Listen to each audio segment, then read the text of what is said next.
everyone, I'm Brenna Humphreys with Select South Bay, and I have a very exciting episode of 3 things for you. Today we're going to learn 3 things you can do to upgrade your home with electricity.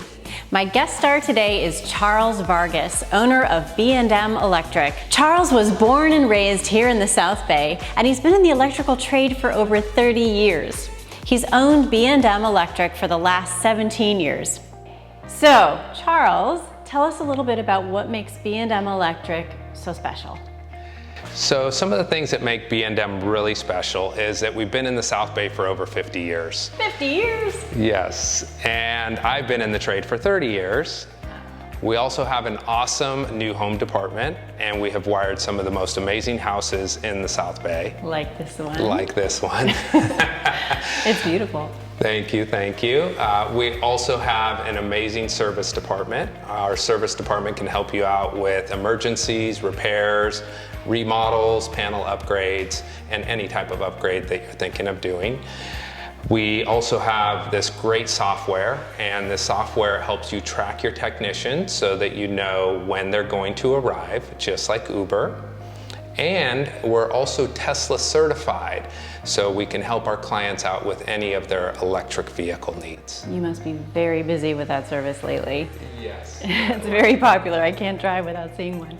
Yes. Well, fantastic. So you have great experience, you have an amazing company, and today you're going to teach us 3 ways you can upgrade your home using electricity. I know a lot of people think of a remodel, they think of let's make the kitchen nicer, or let's look at the master bathroom, but electricity offers a lot of options for just making your home a little more comfortable. Tell us about what those 3 projects are.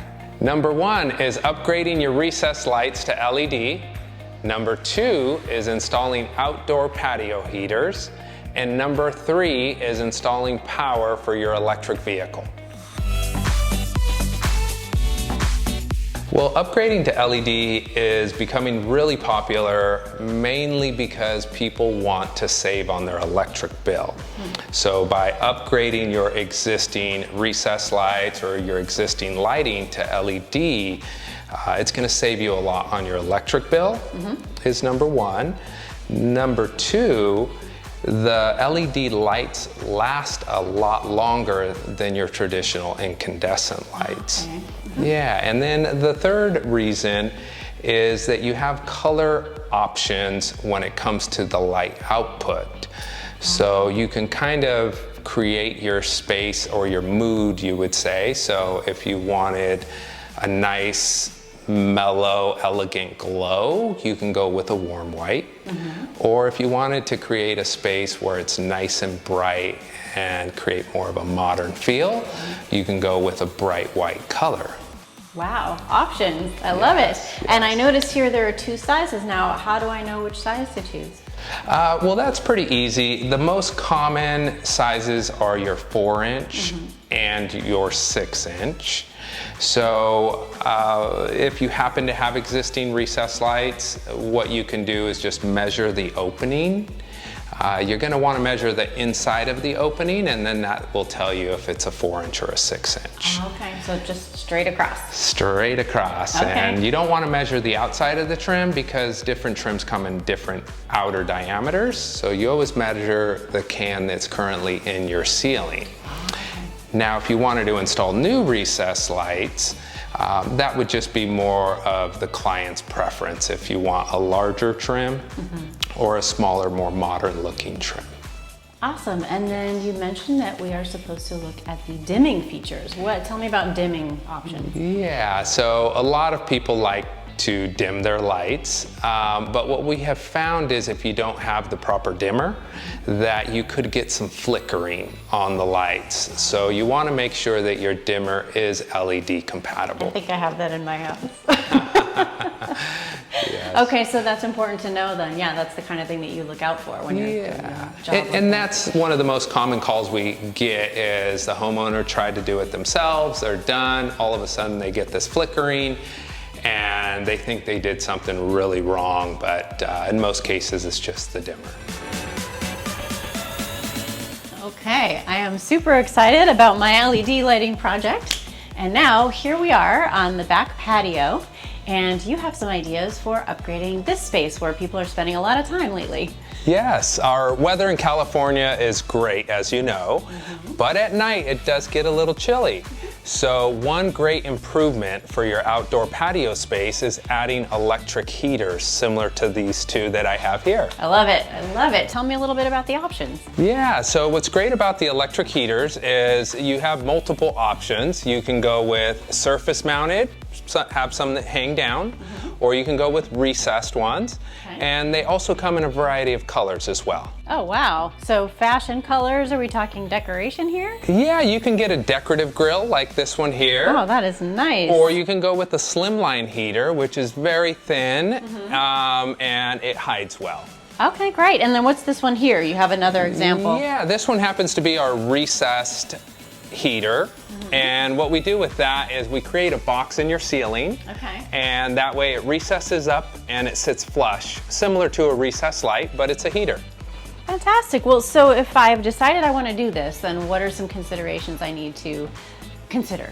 Okay, so one is we have to bring power to that space, but that's our specialty. Absolutely. And two is figuring out how we want to control them and where we want to control them from. So some of the common ways to turn them on is just a standard on-off switch. Okay. You also have like right on the unit, turning it on and off? No, we would mount the switch somewhere on the wall. Okay. Just like your light switch. Okay. Yeah. And you can do an input regulator that would control the heat, so if you want to lower it or raise it. Okay. Or they make a smart relay panel, and the smart relay panel allows you to be able to even control it on your iPad or your iPhone, which is pretty cool. Oh, technology, I love that. So you can just sit there being warm and you get a little chilly and you can turn it up right there on your device? That's right, that's right. Yeah, and the only thing you have to be careful on is that it makes such a cozy space that sometimes your guests just don't want to leave. Oh, okay. So another cool feature is you can put them on a timer. Okay. So you can be strategic, have it turn off at a certain time. 11 o'clock curfew and hit the heat. They get cold and then they decide to go home. You have thought of everything, I must say. That's well, right. I'm getting warmer already. I love it. This is so exciting. And we have one more project. So where should we go for your third electrical upgrade? Yes, let's head to the garage, and I would like to show you 3 options that you can do for charging your electric vehicle. Okay, Charles, so I just got my brand spanking new Tesla. I love it. I just bring it home, plug it in the garage, charge it up for 5 minutes, and take off, right? Sure, it can be that easy. So all homes have 110 volt plugs. Okay. So Looks you can familiar. Definitely bring your car home and charge it, but you just have to be careful and make sure that that plug is not on with your refrigerator, your garage door opener, and 10 other plugs throughout the house. So ideally you would just want to make sure that it's a dedicated circuit. Okay. So what are the advantages or other options? I think you had said that there's a good, better, and a best. So if that's the good, what's a little better than that? Okay, great question. So a little better than your standard 110 plug like this would be upgrading to a 240 volt receptacle. The 240 volt receptacle is definitely a better option because it'll charge your vehicle a lot quicker. So this takes how long, that takes how long? So the good option could take a day to 2 days to charge your car. The good thing about the upgraded option, the better option, is that you should be able to have a full charge the following day. So if you plug in the day before, by the next morning you'll have a full charge. That is if you're close to empty. Okay, so a little faster on the, well, considerably faster it sounds like for this option. Yes. But there's a better way to go. What is that? So the best option would be to go with a wall charger. So here we have a Tesla wall charger, which is a cool looking charger, for one. Two, it definitely charges your car a lot faster than both of these guys here. The nice thing about the wall charger is if you forget to charge your car the night before, and you realize in the morning that you're going to be traveling some distance, the good thing is with the wall charger, you should be able to get some good mileage with just an hour or two of charge. Wow, that's amazing. Okay. Yeah. So that works. So what can I expect if I call you and I decide I want to install either one of these? Is it, you know, do you have to rip out walls, or is it something where I just kind of go in the back room, come back and you're done? What's involved on my end? Good question. So every house is unique. If you happen to have an electrical panel near the location where you will be charging your vehicle, in most cases we can install the power with no damage. Now, if your panel is on the opposite side of the garage and we need to run power to the other side, we sometimes have to open up walls, or we just run a surface mounted conduit from point A to point B. Is that the kind of thing you can tell me ahead of time when I call you, or is it you come out and then we figure out if there's major damage?